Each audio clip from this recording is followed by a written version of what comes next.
Yang pertama ada pemateri Rifki Putra, yang kedua ada Ajian Fernandon, yang ketiga ada Pak Inspektur yang keempat ada Jasa Putra. Oke, kita langsung mulai aja, dimulai dari pemateri pertama. Bukan share. Meyakinkan setiap orang khususnya pada bidang guru lebih daripada guru pendidikan rohani dan menganggap bahwa pekerjaannya merupakan pekerjaan profesional, merupakan upaya utama yang harus dilakukan dalam rangka mencapai standar kualitas pendidikan sesuai dengan harapan. Siswa agar siswa berkembang sesuai dengan tugas-tugas perkembangannya melatih keterampilan dan keterampilan intelektual maupun keterampilan motorik, sehingga siswa dapat dan berani hidup di masyarakat. Keterampilan intelektual adalah kemampuan yang melibatkan proses berpikir, memahami dan memecahkan masalah. Terus keterampilan motorik adalah kemampuan tubuh untuk melakukan gerakan dan terbagi melalui kata.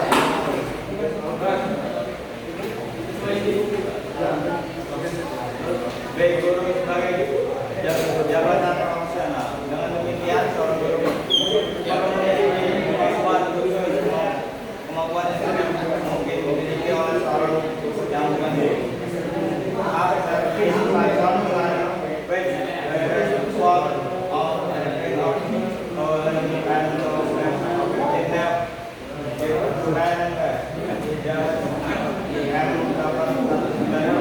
Itulah sebabnya guru adalah pekerjaan profesional yang membutuhkan kemampuan seperti hasil proses pendidikan yang dilaksanakan oleh lembaga pendidikan.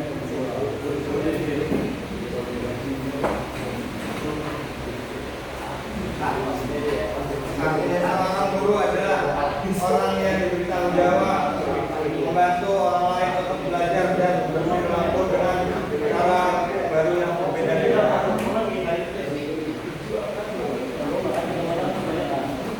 Mengajar sebagai guru profesional, mengajar guru hanya menyampaikan materi pelajaran yang tetapi merupakan pekerjaan yang bertujuan dan bersifat konkret. Oleh karena itu, dalam pelaksanaan diperlukan jumlah keterampilan khusus yang dilaksanakan pada waktu dan ilmu pengetahuan yang baik. Artinya, setiap keputusan dalam melakukan aktivitas belajar bersama berdasarkan kepada perkembangan atau tugas yang dapat dilakukan sekadar tapi berdasarkan pada suatu pertimbangan berdasarkan keilmuan tertentu, sehingga apa yang dilakukan guru dalam mengajar dapat dipertanggungjawabkan secara ini.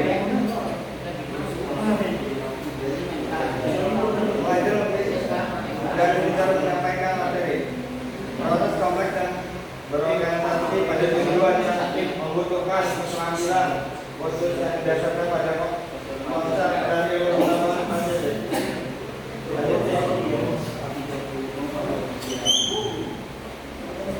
C. Guru sebagai sumber belajar dan fasilitator. Satu guru sebagai sumber belajar. Peran guru sebagai sumber belajar merupakan peran yang sangat penting. Peran sebagai sumber belajar berkaitan erat dengan penguasaan materi pelajaran. Kita bisa menilai baik atau tidaknya seorang guru hanya dari penguasaan materi pelajaran. Saya akan dilanjut oleh saudara Aris.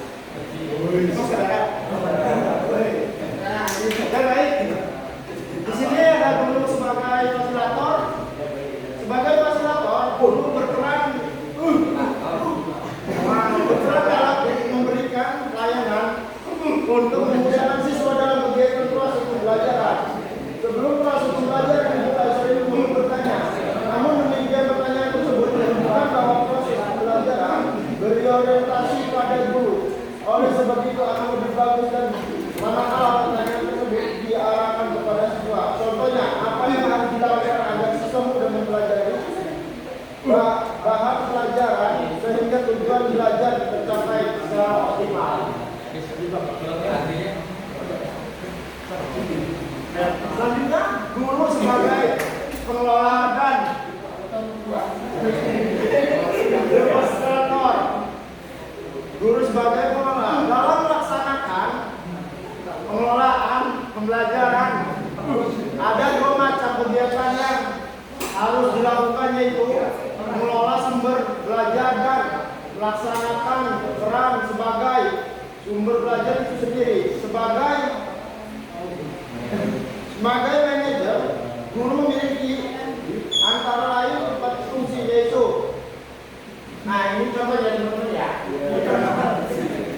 Yang pertama itu adalah merencanakan, mengorganisasikan, terus memimpin dan mengawasi. Contohnya yang merencanakan itu adalah pembuatan rencana pelajar. Contohnya itu guru membuat rencana pembelajaran yang terstruktur dengan tujuan, materi, metode, dan penilaian.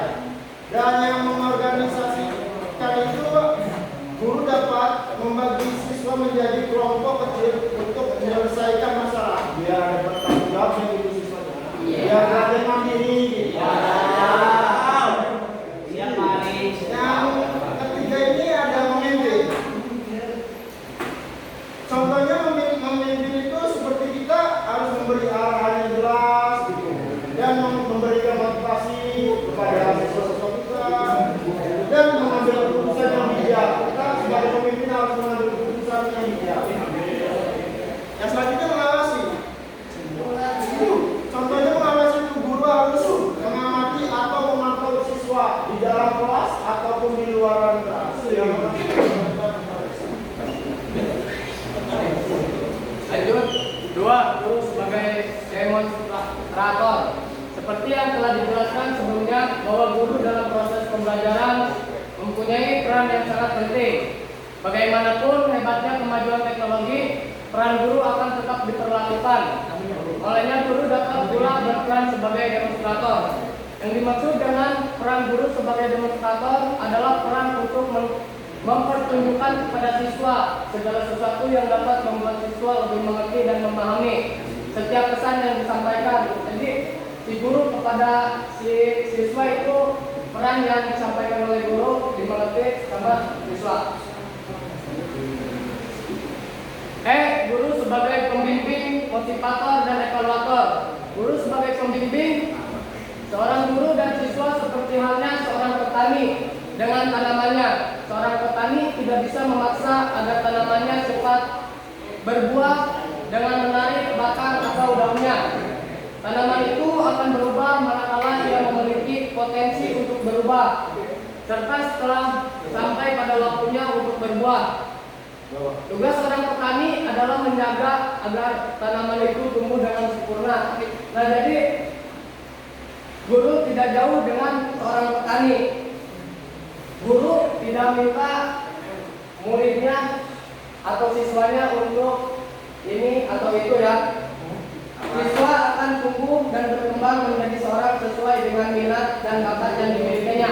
Jadi guru itu tidak memaksa saya untuk jadi seorang ini gitu. Jadi tergantung minat seorang siswa. 2. Guru sebagai motivator. Dalam proses pembelajaran, motivator merupakan salah satu aspek dinamis yang sangat penting. Sering terjadi siswa kurang berprestasi bukan disebabkan oleh kemampuan yang kurang, tetapi dikarenakan tidak adanya motivasi untuk belajar, sehingga ia tidak berusaha untuk menggerakkan segala kemampuannya. Dengan demikian, bisa dikarenakan siswa yang berprestasi rendah belum tentu disebabkan oleh kemampuan yang rendah pula, tetapi mungkin disebabkan oleh tidak adanya dorongan atau motivasi. Jadi kemampuan yang rendah kepada siswa belum tentu rendah gitu. Mungkin disebabkan oleh tidak adanya dorongan atau motivasi dari guru atau dari teman untuk memotivasi kepada siswa tersebut. Jadi mungkin siswa mendorong agar lebih maju gitu. Dia punya bakat cuma terpendam.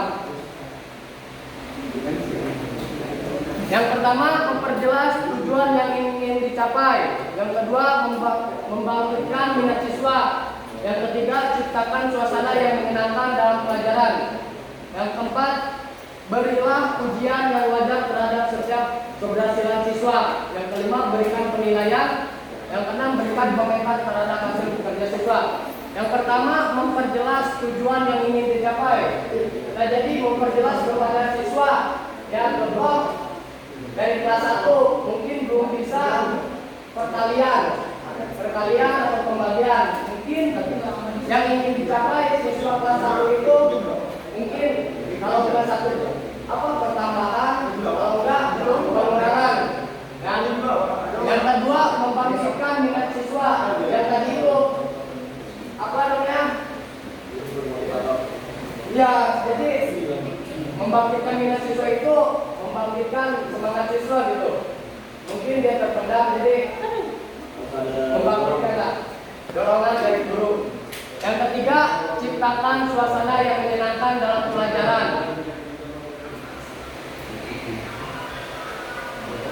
Ya, mungkin siswa yang mungkin dapat belajar dengan baik manakala ada dalam suasana yang menyenangkan, merasa aman, bebas dari rasa takut, usaha agar kelas selamanya dalam suasana hidup dan segar, terbebas dari rasa tentang untuknya sekali seseorang guru harus melakukan hal-hal yang lucu. Nah, jadi agar si siswa tidak takut kepada dosen, kepada guru gitu. Ya mungkin alangkah baiknya seorang guru mungkin melakukan lucu terhadap siswa gitu ya, kita bercanda atau apa gitu. Yang keempat, berilah pujian yang wajar terhadap setiap keberhasilan siswa. Jadi berilah pujian terhadap siswa gitu, mungkin apa namanya? Apresiasi gitu ya. Jadi guru kepada murid. Yang kelima, berikan penilaian. Ya mungkin ini ya, berikan penilaian itu contoh dari futsal gitu, gimana beri penilaian aja gitu. Jadi penilaian yang sesuai kepada siswa. Yang keenam, berikan komentar terhadap hasil bekerja siswa. Jadi berilah komentar terhadap hasil bekerja siswa itu mungkin contoh dikasih tugas kepada Sandi seorang guru, terus guru menyampaikan kepada Sandi menengok hasil atau kerja kelasnya, berilah komentar terhadap ini, contoh lanjutkan apa gimana itu kepada Sandi itu tersebut. Lanjut. Akan dilanjut oleh Faisal. Ya, selanjutnya di sini ada guru sebagai evaluator. Sebagai evaluator, guru berperan untuk mengumpulkan data atau informasi tentang keberhasilan pembelajaran yang telah dilakukan. Mendapat dua fungsi dalam memerankan peranannya sebagai evaluator. Lanjut dulu. Yang pertama di sini ada evaluasi untuk menentukan keberhasilan siswa. Sebagai kegiatan yang bertujuan untuk menilai keberhasilan siswa, evaluasi memegang peran yang sangat penting. Sebab melalui evaluasi, guru dapat menentukan apakah siswa yang diajarnya sudah memiliki kompetensi yang telah ditetapkan, sehingga mereka layak diberikan program pembelajaran baru. Atau malah sebaliknya, siswa belum bisa mencapai standar minimal sehingga mereka perlu diberikan program remedial. Evaluasi memegang peran penting dalam menentukan keberhasilan siswa dan membantu guru dalam membuat keputusan tentang program pembelajaran yang tepat untuk siswanya. Evaluasi merupakan bagian penting dari proses pembelajaran yang membantu guru dalam membuat keputusan yang tepat untuk meningkatkan keberhasilan siswa. Lanjut. Yang kedua ada evaluasi untuk menentukan keberhasilan guru. Evaluasi dilakukan bukan hanya untuk menentukan keberhasilan siswa, akan tetapi dalam digunakan untuk menilai kinerja guru itu sendiri. Akan tetapi dapat digunakan untuk menilai kinerja guru itu sendiri. Berdasarkan hasil evaluasi, apakah guru telah melaksanakan proses pembelajaran sesuai dengan perencanaan atau belum? Apa sajalah yang perlu diperbaiki? Evaluasi untuk menentukan keberhasilan guru tentu saja tidak kompleks untuk menilai keberhasilan siswa. Jadi evaluasi juga dapat digunakan untuk menilai kinerja gurunya dan menentukan keberhasilan mereka dalam melaksanakan proses pembelajaran. Evaluasi kinerja guru dapat membantu dan meningkatkan kualitas pembelajaran dan mengembangkan profesionalisme guru. Selanjutnya di sini ada kompetensi guru pendidikan jasmani.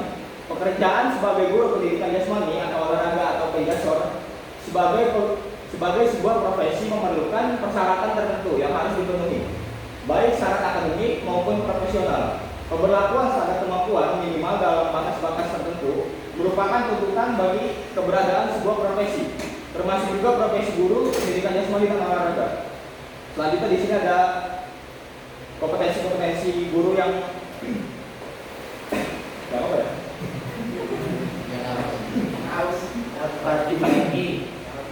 Jadi yang pertama di sini ada kompetensi pedagogi.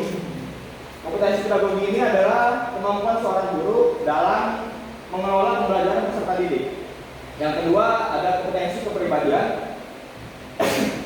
Kompetensi kepribadian guru ini sangat penting karena menjadi contoh dan teladan bagi siswanya, membantu mereka mengembangkan kepribadian yang positif dan berakhlak. Yang ketiga di sini ada kompetensi profesional. Kompetensi profesional ini merujuk pada kemampuan dan kewenangan guru dalam menjalankan tugas pengajaran dengan tingkat tinggi, meliputi penguasaan materi pelajaran, pemahaman tentang prinsip-prinsip pembelajaran, serta kemampuan dalam mengelola kelas dan mengevaluasi proses belajar siswa. Dan terakhir ada kompetensi sosial. Ini merujuk pada kemampuan guru untuk berkomunikasi dan berinteraksi secara efektif dengan siswa, sesama guru, orang tua peserta didik, dan masyarakat sekitar.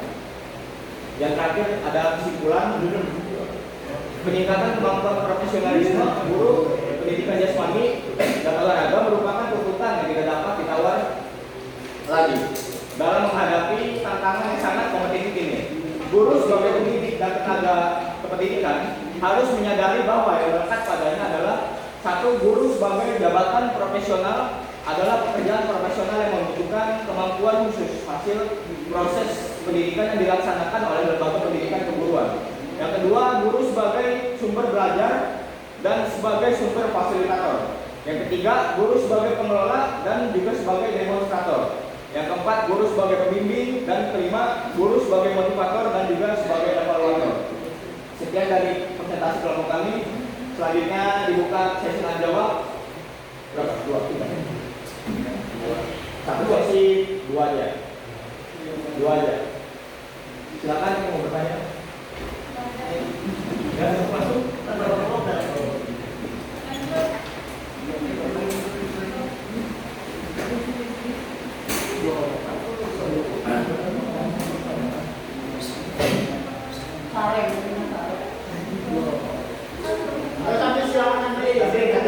Assalamualaikum warahmatullahi wabarakatuh. Waalaikumsalam warahmatullahi wabarakatuh. Dari kelompok 1, kami saya pertanyaannya Masuk.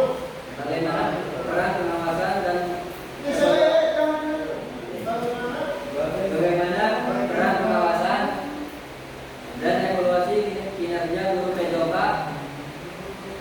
dalam mendorong peningkatan kemampuan profesional Guru PJOK dalam mendorong peningkatan kemampuan profesional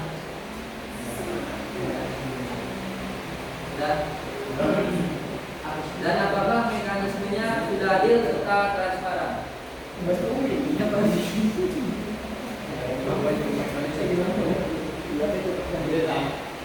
berapa mekanismenya? Sudah adil atau serta transparan? Sudah adil atau Serta transparan. Ustaz?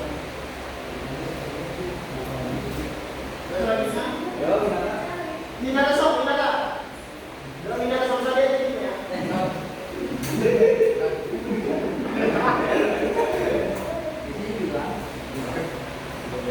Hilang banget. Ya, kita. Saya hilang orangnya mas. Tidak sok. Pagi.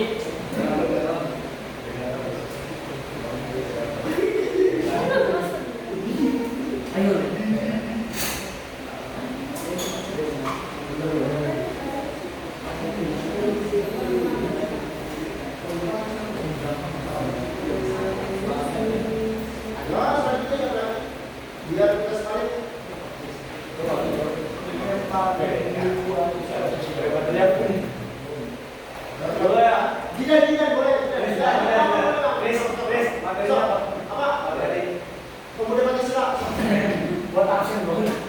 Tulis. Teman yang izin tanya ya teman-teman. Ya, kalau belum memperkenalkan diri dan rasa salah, langsung saja ke pertanyaannya. Apa juga? Oke. Langsung. Membahas tentang keprofesionalan guru ya. Ya. Ada pernah satu tokoh atau tokoh namanya siapa? Ya, ada saya pernah nemuin. Ada 4 tingkatan menjadi guru. Ada 4 tingkatan menjadi guru.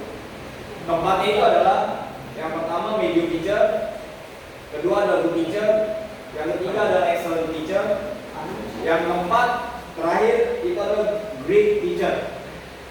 Apa yang dimaksud dari keempat tersebut? Itu masih bisa. Hah? Masih bisa ya. Itu bukan ya. Ada Pak. Saya kirim. Ya, jadi alas ya.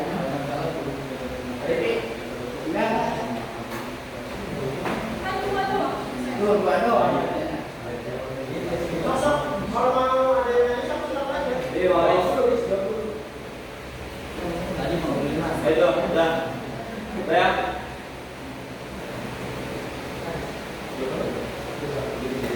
Jadi dia ada 4 tingkatan kan di UKG. Dari keempat itu akan. Makasih. Ini saya berbicara tentang profesional jadi guru kan. Makasih guys. Jadi guru aja. Ya.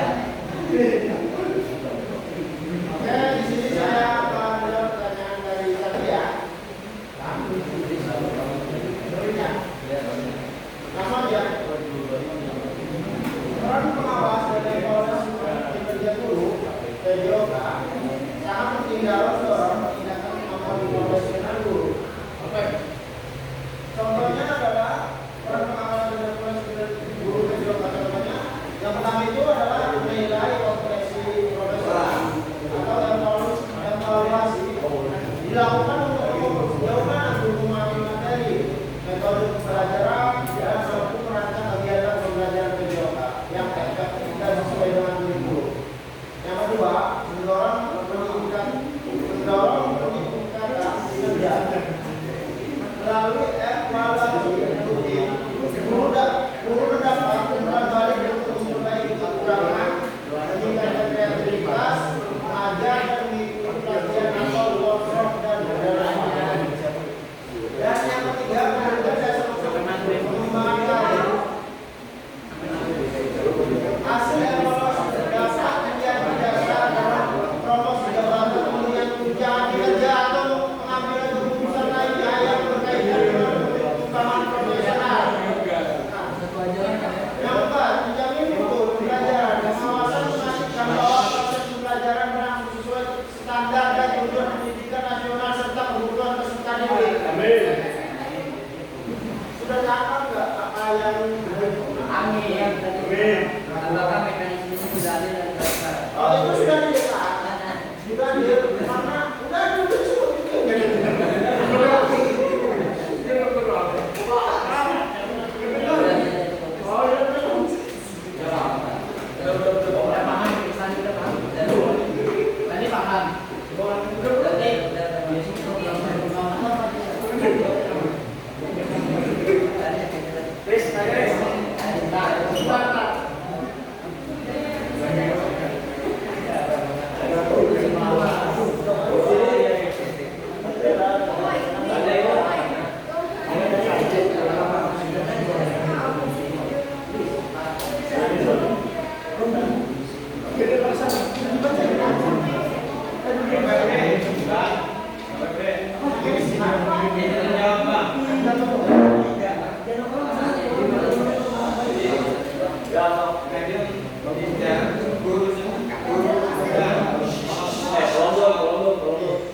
Kemampuan atau kualitasnya biasa saja, tidak buruk tapi juga tidak istimewa.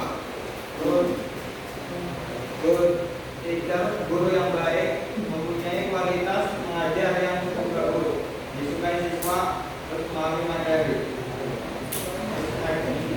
Teacher guru yang sangat baik atau unggul, luar biasa dalam mengajar, inspiratif, menguasai materi dan itu dengan sangat baik. Terus grand teacher, guru yang hebat atau luar biasa, mungkin lebih dari sekedar kemampuan mengajar, juga memberi pengaruh besar pada siswa secara pribadi dan akademik. Coba Ruangan itu Edwin.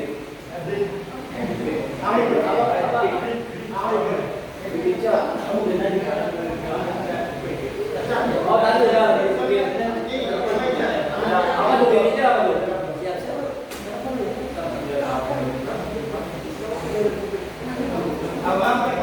Green teacher. Tingkatan lain. guru yang hebat atau luar biasa, mungkin lebih dari sekedar kemampuan mengajar, juga memberi pengaruh besar pada siswa secara pribadi dan akademik. Terima kasih.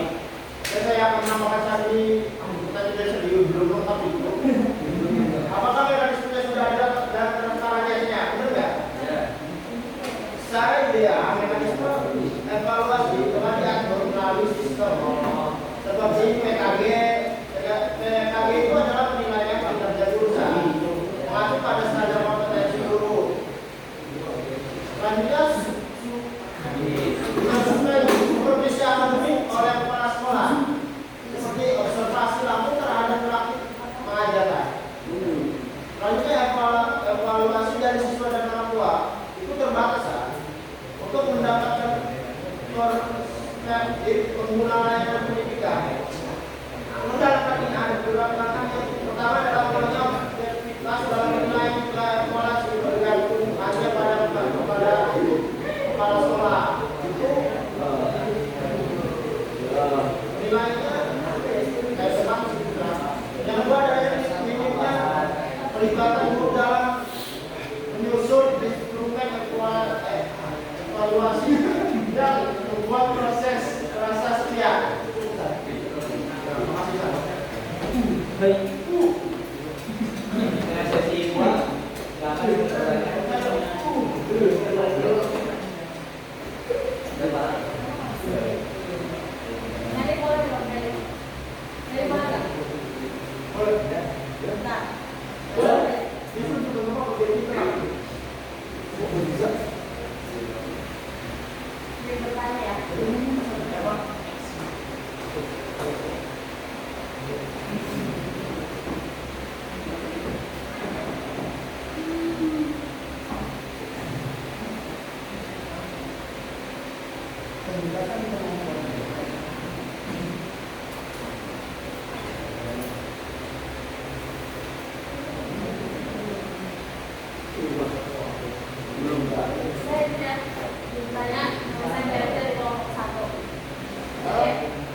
Pertanyaannya adalah apa tantangan terbesar?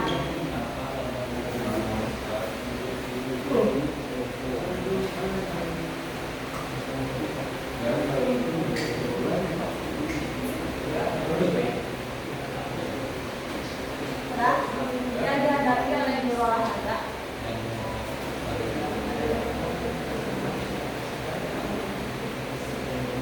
Dalam mengembangkan profesionalisme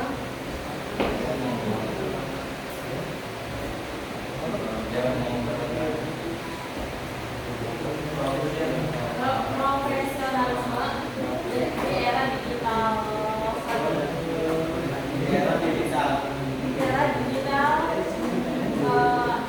pada saat ini.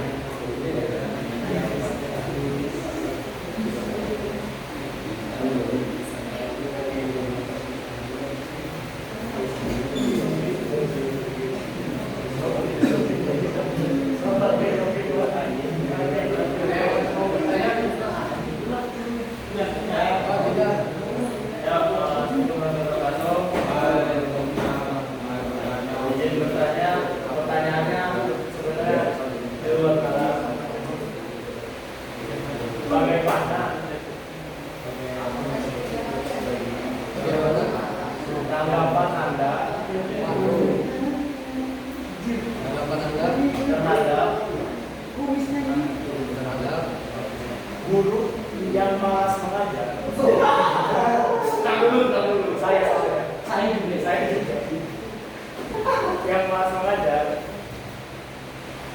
tapi segala tugas dari sekolah selalu terselesaikan.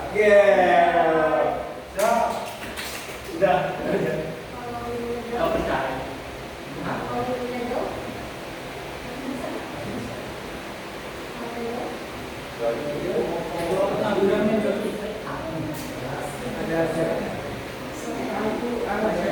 Masih ada yang mau bertanya? Mas.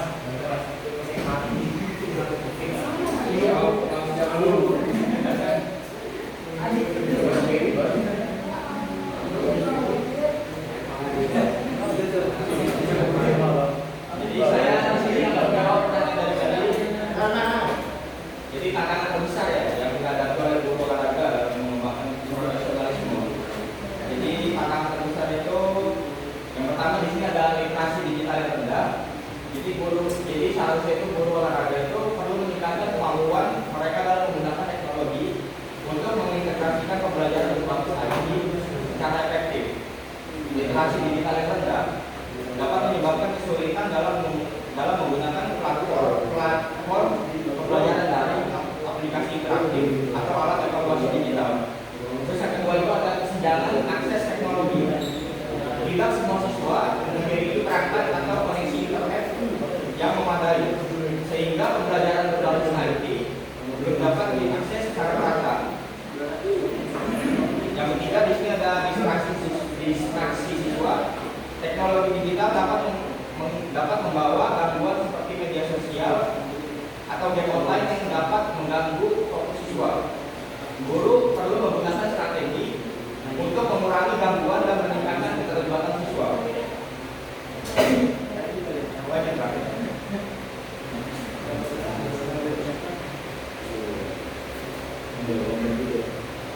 Jadi guru olahraga dapat mengembangkan strategi untuk meningkatkan profesionalisme mereka dalam meningkatkan kualitas pembelajaran di era digital.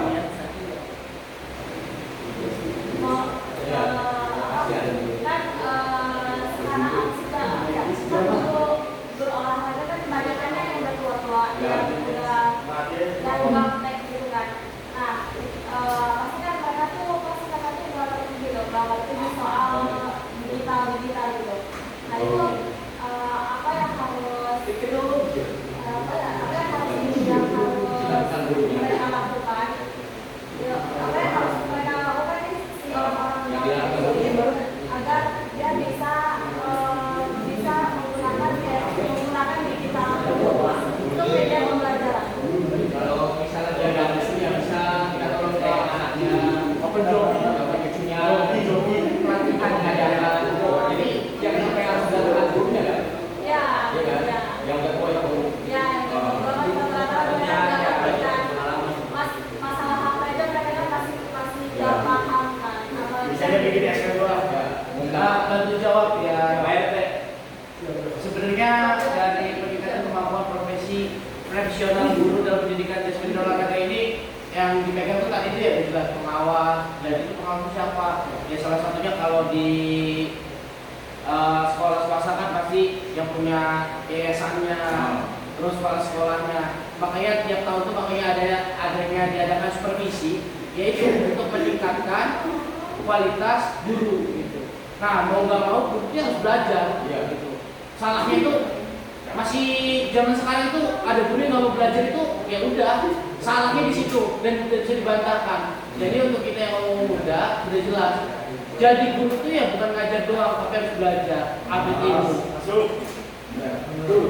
Tapi kalau izin ke Bapak ya. Terima kasih Bang Cahyo udah melakukan. Senang kan terjawab. Saya izin menjawab pertanyaan bagaimana tanggapan Anda? Jadi tanggapan Anda kita ya terhadap guru yang malas mengajar tapi segala tugas terselesaikan. Yang mungkin di sini malas terhadap belajar. Bukan. Oh, malas terhadap mengajar. Iya panas. Mengajar. Yang mungkin itu kembali ke pribadi mas sendiri lagi ya. Maksudnya apa tugas tugas terselesaikan yang mungkin gimana ya? Ya, maksudnya Tanggung jawab. boleh bertanggung jawab, Pak? Boleh. Nah, jadi intinya mah ada guru malas, tugas itu selesai. Iya. Tugas guru itu apa? Ngajar kan? Ngajar. Intinya kalau dia sudah tidak mengajar, ya berarti dia bukan guru. Selesai. Tugasnya guru itu mencerdaskan kehidupan bangsa. Sama saja dia sebagai, kalau ada guru seperti itu, sama dengan menjajah, ingin membodohkan bangsa. Tuh. Selesai itu. Karena itu kode etik guru. Pertama mengajar, kedua mendidik. Kalau udah ngajar dengan gede, kita diajar. Pulang.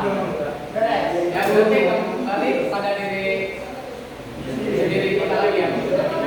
Ya mungkin yang kita pengen memberikan yang bermanfaat, yang kita mengajar, ya mungkin kalau tidak pengen ilmu berkah, ya mungkin lagi menonton gitu ya. Tuh. Ada yang tahu? Iya. Ada yang mau menambahkan?